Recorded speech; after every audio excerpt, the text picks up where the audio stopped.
core element of being effective with inclusive marketing, and therefore any inclusive marketing strategy that you implement, is data. As a marketer, it's important to know not only the rates at which your customers achieve success, but it's also critical to know how well each subgroup or each identity is achieving success as well. In other words, you need to know if all of your customers are achieving success at the same rates. Now, I've talked to a number of marketers and business leaders about this topic in particular, and I've noticed that a lot of them get a little bit uncomfortable whenever we're talking about tracking and analyzing data in this manner. So I thought it would be really helpful to have a dialogue about this with someone who was steeped in data all day, every day, especially when it comes to different subgroups and identities. We're going to get to my conversation with Deborah Pickett as we talk through her experiences and recommendations based upon capturing and analyzing data in the education system. And of course, we're going to apply it to what you do in marketing. Hey, Deborah, thanks so much for joining me today. How are you?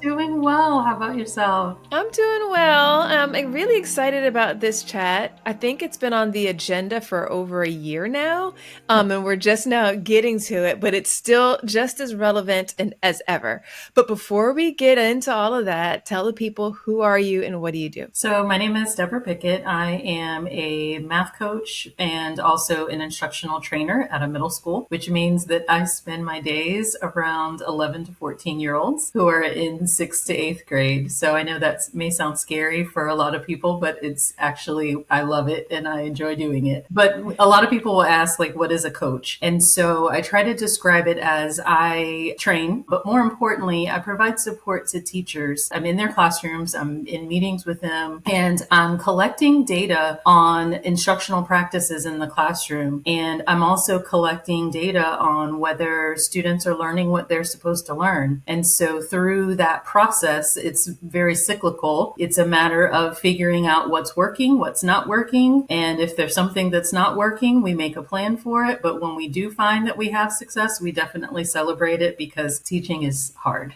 It's hard. And many people make it look easy. And for those that can make it look so, it's fantastic. But there's a lot that goes into it. And so we take the wins when they come. Definitely appreciate the work that you're doing. It is very much needed. What is the role of data in ensuring that all the people that you serve, in your case, it's students, but I think even though your work is based in schools and education, the principles are applicable across the board, right? So what would you say is the role of data in ensuring that all the people that you're serving achieve success at the same rates? In general, there's maybe two buckets of data that I look at, and one is teacher data. In other words, what are those practices that teachers are implementing in the classroom? Because we know that certain practices lead to positive student outcomes. But at the same time, I'm also looking at student data. I use the term, well, two terms actually, qualitative data and quantitative data. So a lot of times we think of data as quantitative, 50% of students are doing this, 75% of students are doing this. But there's also that element of the qualitative data where you're just having conversations with teachers and asking them questions and listening and reflecting, but also doing the same thing with students. When I'm in classrooms, I'm asking students, what are you learning? What does that look like? Can you show me? How does this connect to what you've learned before? It's finding out, are they learning what they're supposed to learn? And how do they know? It can be that specific on the teacher side, but then also when I look at student data, it could be looking at classroom data. How are students performing on a particular question, on an assessment, or on a particular skill? But going more broadly, it's also looking at how are we performing on district assessments? How do we compare to other schools similar to us? The same thing with state assessments, looking at that historical data, looking at that comparative data to us compared to other schools like us.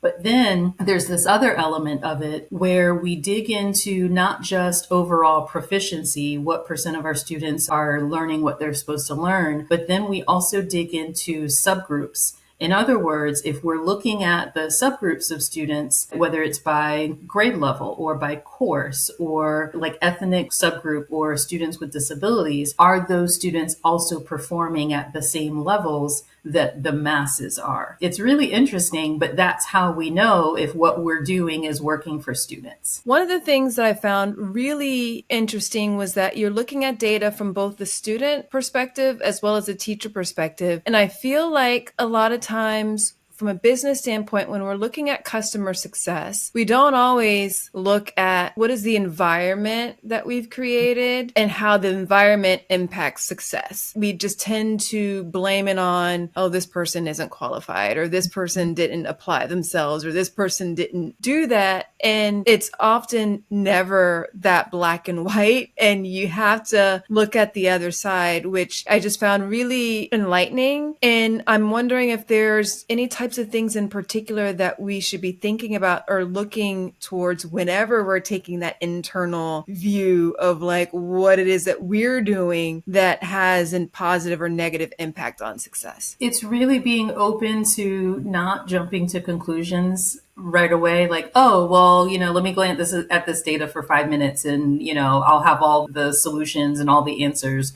quickly. It doesn't always work out so nice and neatly. One of the things we talk about often is triangulating data, because if you just look at teacher data, or you just look at student data, or you just look at that big picture, you miss all of the things that are happening when you look at it all together and see what story that data is telling you. I was having a conversation with someone the other day and they're like, is it necessary to be collecting data by race and gender? Like, by putting so much focus on it, are we perpetuating issues that would naturally or organically go away if we stopped emphasizing it more? And I tried to spend some time really thinking about that. And I was like, no, I feel like it's super important for us to look at that data, because I feel like there's enough evidence that shows if we don't look at this data, that there are certain subgroups, generally those that are part of underrepresented and underserved communities, their outcomes are going to not be the same as others. Yeah,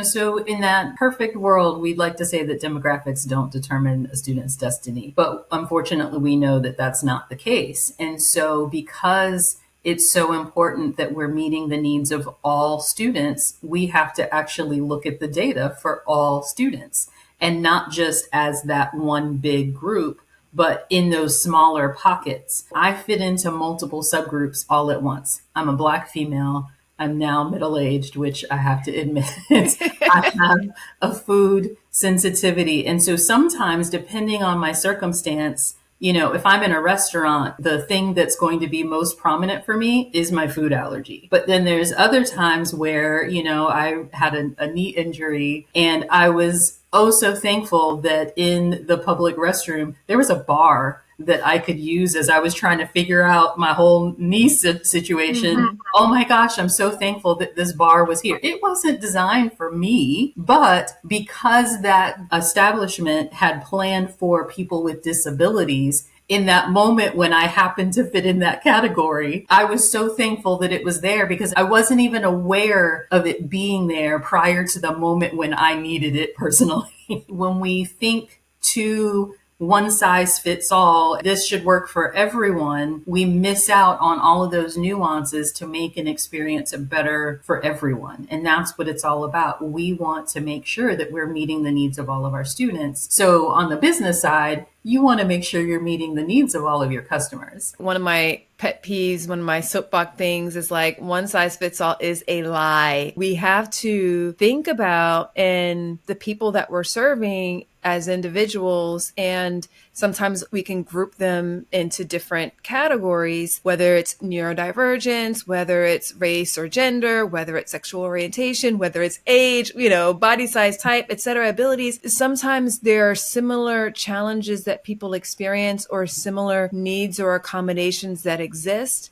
And if we don't take the time to look to see how those differences may or may not, right, may have an impact on success, we're just going to look at our success numbers overall and, hey, sorry, too bad for you if you're not able to meet the standard. And that's not really a good thing. It's a good thing for everyone involved when success levels increase across the board. When we focus on these pockets, like everybody wins. I'm imagining that there's like this objection that exists by looking at certain subgroups, particularly the ones that aren't achieving success at the same rate. Are we ignoring, not doing right by taking time away or resources away from other students who may already be at or above that line? I don't think so. I was at a training recently. We were reading an article on belonging in education, actually. And one of the things they said is that they focus on knowing the student, like the whole student, but more specifically, they said that what they do is they focus on the exceptional learner first. And by doing that, when you think about, okay, so what are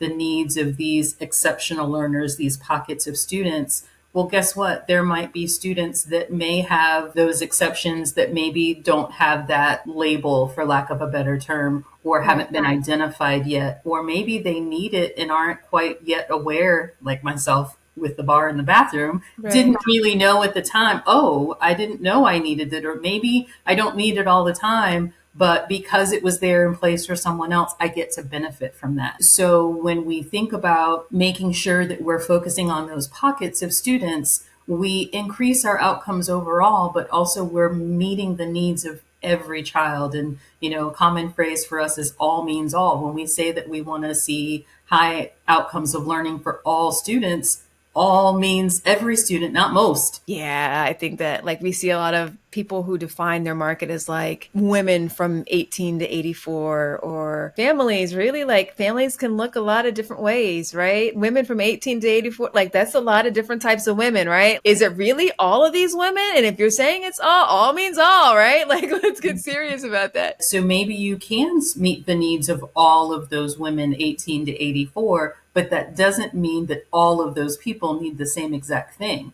Maybe you have products or things designed for that, maybe 18 to 35. And then maybe you've got, 36 to 55. And then you've got that 56 to 84. Like it doesn't mean that it all has to look the same. It means that, yes, we're catering to the very specific needs of each of these individual groups of people so that as a whole, we can say that we are meeting the needs from 18 to 84. Have you received any resistance from people whenever you suggest or whenever you're looking at data by subgroups to see how people are performing or evaluate how you all are doing? I think that sometimes, people may be initially uncomfortable, and that's because we like to think of everybody's the same. Everybody just fits in the same happy bucket together. When you start talking about differences or, okay, this group of students, it often may feel like finger pointing or, oh, I didn't do something or I didn't do it right or I didn't do it well.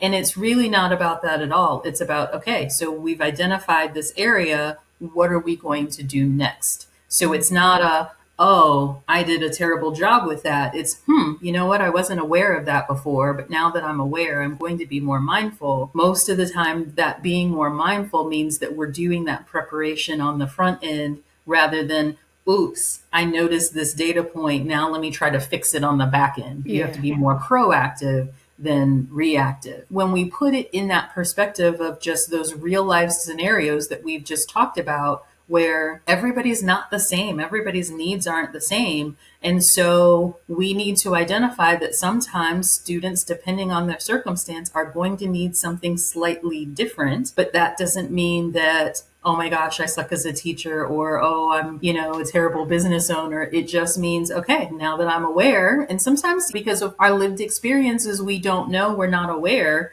But once we are aware, once you know better, you do better. Do you have any examples of when looking at subgroups, identifying a problem, and then making adjustment has made a positive impact? Absolutely. One example in particular, a few years ago, we were looking at data by course. And so we have students that are in what we call accelerated math, meaning they complete more than a year's worth of math within a year's worth of time. So one of the things that as we started looking at subgroups more frequently, we noticed there was disproportionate representation in those accelerated math classes compared to our overall school population. Again, doing some digging, trying to figure out, well, why is that the case? We found out that some of it really just went back to systems. because, when you think about, your initial response might be, oh my gosh, like, why don't we have enough Hispanic students, or why don't we have enough Black students or multiracial students in these courses? But then when we looked at the process, it was, hey, teachers, make a list of the students you think would be great for acceleration.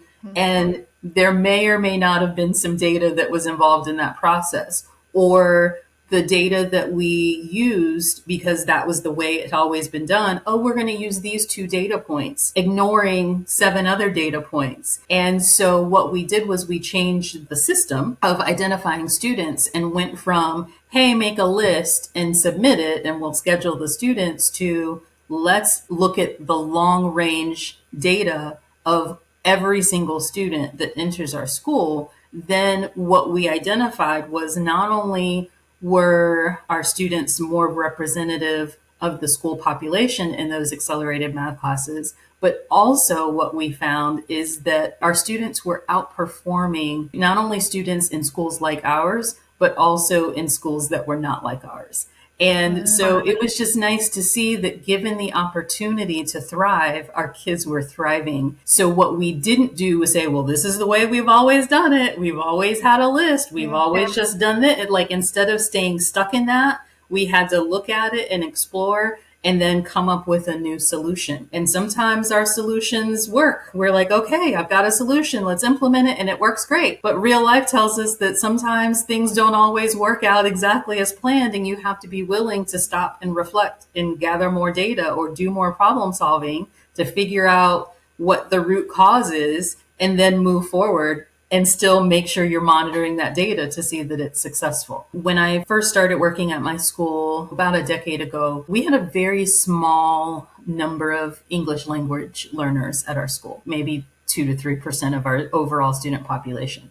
Well, in the last few years, we're now at about 10%, roughly, give or take. And so when we looked at some subgroup data, we identified that this particular subgroup of students were not performing at the same level as the masses. So many would think, oh, well, English isn't their first language. So, that's the reason. Okay, problem solved. But instead, it's, okay, so what do we do about this? What are the resources? What training is necessary? What tools are needed to support teachers as they're supporting students, but also to support the students? And if we didn't look at the data, we would have just continued with business as usual, not realizing that we needed to solve the problem because we needed to meet the needs of all of our students. You talked about the systemic change that needed to happen to change outcomes over time and have them be prolonged. And it sounds like you had pretty remarkable change, is that you changed or evaluated the system and how maybe the system wasn't serving all, and how the system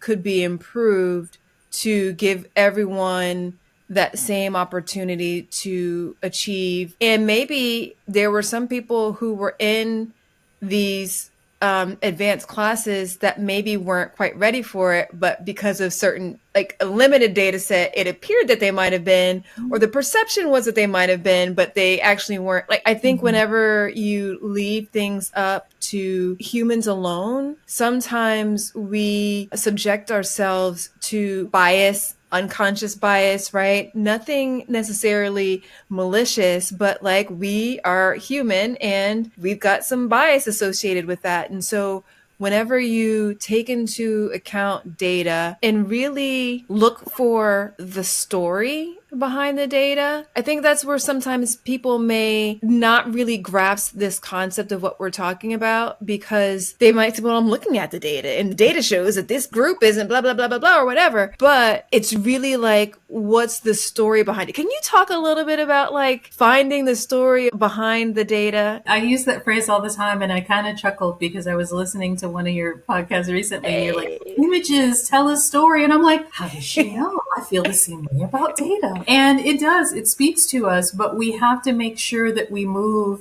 beyond the words on the page, the numbers on the page, to actually figure out, that deeper dive, that character analysis when we think about like under a reading lens. But what is it telling us? Like, if we just look at it and say, oh, 80% of our students are proficient, yay us.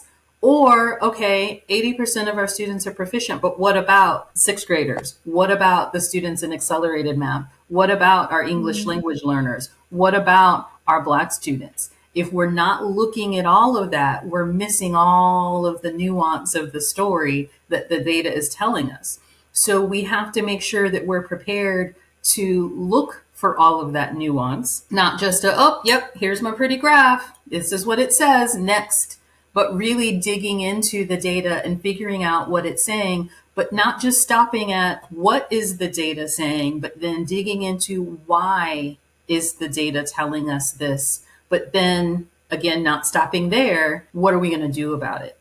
Or do we need to do something about it? Recently, I was looking at some data. I noticed that a pocket of students by ethnicity was not doing well compared to the other groups. So in having a conversation with another colleague, the colleague was like, well, what about the other subgroups that these students are in? And so when I looked at this particular subgroup, which was small, it was a very small pocket of our students that happened to all be in this subgroup, what I realized is they crossed multiple subgroup lines. And it looked like the story might have been telling us, okay, there's an issue here with this population of students based on their ethnicity. What that deeper dive did was it said, well, really what's happening is many of these students in this category also happen to be in another subgroup based on a disability status or another status. So because there were so few, when you're like, okay, well, maybe I've got this group of 15 students and, 4 of them maybe aren't performing, you're like, oh my goodness, what's going on? But then when you're like, okay, these other subcategories are the ones that really are the area of prominence. Again, not that you dismiss it, but you can go to one conclusion that's often the wrong conclusion rather than focusing on, again, that root cause. Well, what's the reason for this happening? Rather than, oh, okay, we need to do a training on this because this is what the data says, when we didn't really listen to the story of what the full picture of what the data was telling us. This is not your first time as a guest on this show. I'll drop a link to the previous episode you were on in the show notes because it was really, really great. It was all about equity, which we do need to be thinking about from a marketing perspective. But you gave this analogy about the whole, or this principle, I don't know, the water versus the fish principle. Like, it just so stuck with me all these years later, right? I feel like so much of what we're talking about today is still related very much to this whole water versus fish principle. Can you just go and explain quickly what this is? I hope I do it justice as you just described it. But, when we think about, is it the water versus the fish? Well, if the fish aren't doing well, it's so easy to say, oh, well, it's just this kind of fish, they don't survive very long. It's got to be the fish, but maybe those fish are swimming around in some pretty murky water, and so we've got to be able to identify what is the true reason for things happening. It's so easy to say, oh, well, on this day, this customer or this student, this was going on versus this is more of a trend. This is part of the environment. This is part of the design. This is part of the structure. We need to evaluate our systems and figure out what we can do so that the end result is better for our students or for our customers. So if we say, listen, all right, we're noticing that our customers who are immigrants aren't achieving success at the same rate that other people are. We shouldn't say, oh, it's because they're immigrants, and maybe making a number of different assumptions or whatever. We should say, what is it about the environment, the systems that we have that make it so that this subgroup of people, in particular in this example, immigrants, aren't performing as well as everyone else? And what can we do to support them to ensure that whatever barriers exist for them don't exist anymore? I like to read the news, but I realize that sometimes you'll click on an article and it turns out to be a video. I don't want to watch a video. Sometimes it's a matter of circumstance. Sometimes it's just a matter of, no, I want to read it. I don't want to watch it. So I realize that's probably part of my age group. Like, I don't need a video. Just give me the text. But at the same time, I was aware of being in a training session one time, and there was a combination of some videos and text. And so every video actually had a transcript below it. And so you could basically choose your own adventure. Do you want to watch the video, or would you prefer to read the text, or both? It was like they read my mind, because every now and then I'm like, sure, I'll watch a video, especially depending on, if it's really short. But other times I'm like, no, I really just prefer to read the article. But I had the opportunity to actually choose what I wanted rather than being, okay, it has to be print, it has to be video. I had the option of accessing one or both. And I was like, oh, wow, this is kind of nice. Like if everybody would do that, it would be so much better. I tell this story often about Jonathan, who of course is an immigrant to the US. He changed phone companies a little while ago because he's still working on his English, but Jonathan's a lot more techie than I am. And so whenever we were with one company, we would go, and depending upon the person working in the store, if they spoke English, if they spoke Spanish or not, I would go, and then I'm with him and we'd have to translate, and sometimes it go well, sometimes it wouldn't. One time we did find a guy who spoke Spanish, but we could tell that like he was really struggling through the responses because they were more technical, right? And so totally get that, totally understand. But the reason why he switched to this other company was because the guy who worked in the store was fully bilingual. He didn't feel like more comfortable for me to go into the store with him. He could just go on his own, ask his question. They can nerd out together over these technical specifications and all that other kind of stuff. And it was just an overall better experience for him. But why did that exist? Because the store realized that, hey, we've got this different type of clientele in this area. So it would be better for us to impact our environment, our water, by having bilingual staff consistently in this store. And I see those types of things happen quite a bit. It's just small little things, but that can make a really big difference overall in people's comfort level and what they prefer and what they need to, go deep and build relationships with you, which is of course what we want, because relationships build loyalty, right? And improve success. Are there any other recommendations or best practices that you've identified over the years that can help people who are newer to this whole digging into data by subgroups process and figuring out like what the story is behind the data so that you can make adjustments? I'd say definitely make the data accessible, but at the same time, you don't want so much data that you become paralyzed with, I don't know where to start. You have to make it accessible, but also usable, because you have to act on it. And so then the other piece of that is we like to have quick answers. We want to, okay, I looked at it, I see the problem, I have a solution, go. We have to be comfortable with the discomfort, because sometimes you're going to see some data and it may feel kind of icky. We don't like to feel icky, but sometimes we need to feel icky. Yeah. And then we move forward. We have to figure out, okay, so what am I going to do about it? And how is that going to look? We can't just stay in, well, this is what the data says, and this is why the data says it. But okay, what am I going to do about it? And how does that then transfer to the people that I'm serving? Are you often able to find the story through more data, or does it like through some of those other qualitative factors that you talked about? It can be a combination of things, because sometimes more data just leaves you overwhelmed. But at the same time, you don't want so little that you're coming to the wrong conclusions. But it really does come from having conversations with people and being part of the work, because it's easy to just, have a spreadsheet and be like, okay, this is what's going on. But if you're not in there, for me, if I'm not in there side by side with teachers, looking at what's happening in the classroom, giving them feedback, providing support, talking to students, finding out what's going on,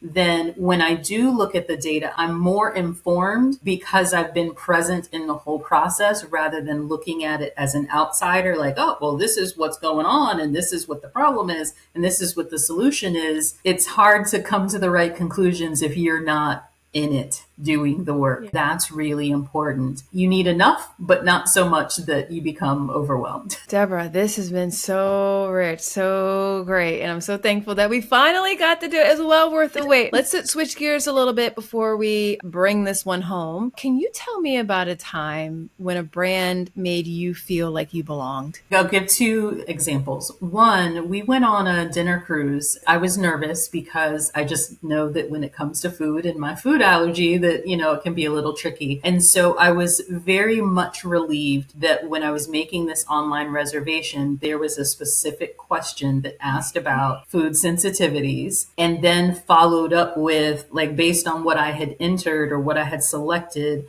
then it was like, okay, well, then you want to choose from this or this. And so I was like, oh, yay, this is awesome. And then when we got on the cruise, they had little name tags for everyone. But on my name tag, it specifically listed what my food allergy was so that as the people were serving the food at that table, there was a clear indicator without me feeling like, oh, I'm the only one with the name tag. I'm now over here because I can't have this or that. Like, I felt like I was a part of that cruise just like anybody else, but they were aware of what I needed and what was going to make me have a successful experience. So that's one. And then another one I've become more aware of recently is when I do travel and in the hotels, they used to give you those little mini bottles of shampoo and conditioner. As a person with natural hair, those little teeny tiny bottles of shampoo and conditioner were never enough. More and more, I'm seeing that hotels will actually have those pumps of shampoo and conditioner so that you use whatever it is that you need. It seems like a simple